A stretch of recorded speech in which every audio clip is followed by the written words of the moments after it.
Welcome to the award-winning Champions Mojo, hosted by two world record-holding athletes and health, life, and leadership coaches. And now, just the takeaways from your hosts, Kelly Pallas and Maria Parker. Okay, Maria, the takeaways for Budimir Šobat, this free diver and Guinness World Record holder for holding his breath, 24 minutes and 37 seconds. That is incredible. It was using pure oxygen, but he's also held regular breath, just like you and me, for 9 minutes and 15 seconds. So it's just incredible I think it was one of our most fascinating shows. For me, I know I just couldn't get enough questions in of like, what is this? What is that? So yeah, it's an interesting sport. And like you said, it's a new sport. And also he just I loved his countenance. He was a beautiful man, obviously. Really, really. I loved his passion. Mm-hmm. How humble too. Like that was a huge you guys are so amazing. Like, I can't believe you had me on your show.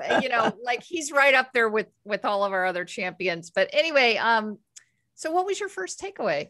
Well, I loved his story about, we were talking about like how do you know when it's over? Because, I said, if you're swimming or whatever, you can slow down. If you're cycling, you can slow down. If you're running, you can start walking or whatever. But with this sport, when you're done, you're done. I mean, when you come out of the water, it's over. Right. And if you don't come out of the water and you black out, it's over. So there's a very, it's like, how do you know, it's a very mental sport. He said that so many times and he's absolutely right. And he made the point that you can be too tough. And I think this is a really good point for those of us who would tend to be sort of bullheaded about, what we think we can do. In fact, I was just talking to Jim about this. I've been doing a lot of driving and I had a little fender bender on my last long drive. And I said, it's because of my hubris. I thought I was close to home and I should have stopped and taken a break, but I thought I'm just going to push through. I can do this. I've done this before. I can just push through. And it ended up costing me a lot of money. Fortunately, nobody was hurt, but and I think this is the point he was making and why he's good at it as he's gotten older. It's like he has learned to listen to the little inner voice that says, we're done. It's done. Stop. Yeah. It's no longer about toughness. Now it's moving over into stupidity.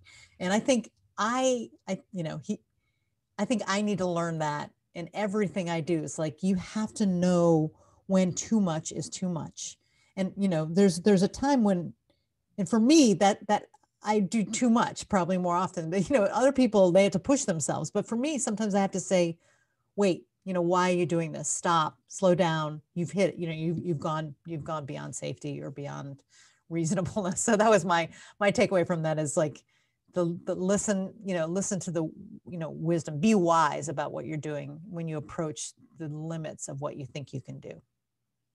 Maria, it's so weird. I'm getting goosebumps because I think there's a huge message in there for you. You particularly need to hear that. And when I give my takeaway, I'm going to say that I particularly need to hear this takeaway that I'm about to give. But before we move on to that, so yes, you and I joke about, you don't quit. You will not quit. Right. And I always have the joke of, winners never quit, quitters never win. And I've always said, winners quit and quitters and winners quit. And so we're not talking about quitting, but I love that, listening to that inner voice. And I think Buda got through to you in this. And I think that's a great story. And so my takeaway is that water is beautiful. It's magical. It's rejuvenative. It's a happy place for so many people, even if you're not like a highly competitive swimmer.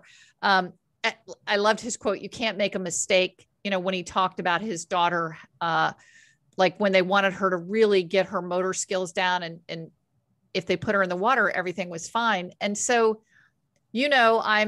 I'm turning 60 this year. I'm in a new age group for swimming and I'm trying to come back. I have not had a meet in 3 years. And it's always a little tough on my aging shoulders. So I do the shoulder exercises, but I'm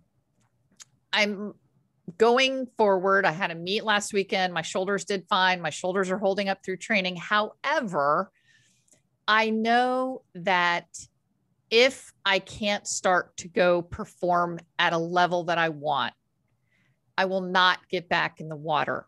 It's kind of, I think it's an ego thing. I think it's something that I know a lot of our listeners can relate to, that, hey, if I can't swim at this speed, then I'm not going to swim at all. Or if I can't swim as well as I used to, then I'm not going to swim at all. And so this message from Buda is that water is rejuvenative. It's magic. It doesn't even matter. Like, if I go to swim practice and I just kick, or I just get in the pool and I just lightly swim with fins, there's something that we can all do in the water.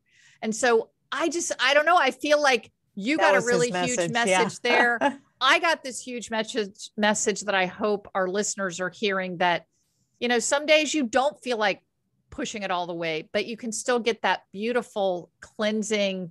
There's just nothing like being in the water for swimmers and non-swimmers. So that was true. My takeaway. Oh, I'm so glad you got that message, because yes, it's hard when you've thought of swimming as sort of part of your identity as a competitor, to be in the water not as a competitor. Same thing with me on the bike. With Jim and I did a super easy ride today, and you've got to recapture that. When you've been competing in an arena or in an area, whatever. But you started out doing it for just fun. I mean, you started as enjoying. So I'm so glad to hear that you want to keep the joy that you've experienced in moving around and through the water. That's wonderful. Yeah. And no matter what the speed, like we're training. I've heard a lot of Olympians say they don't want to ever swim masters because they just can never compare to that. But I just ask people to think, hey, try it. So anyway, what a great interview. Hope people listen to the whole thing. Love you, Maria. Love you too. I'll see you soon. Bye-bye. All right. Bye. You've been listening to the Champions Mojo podcast with host Kelly Palace and Maria Parker.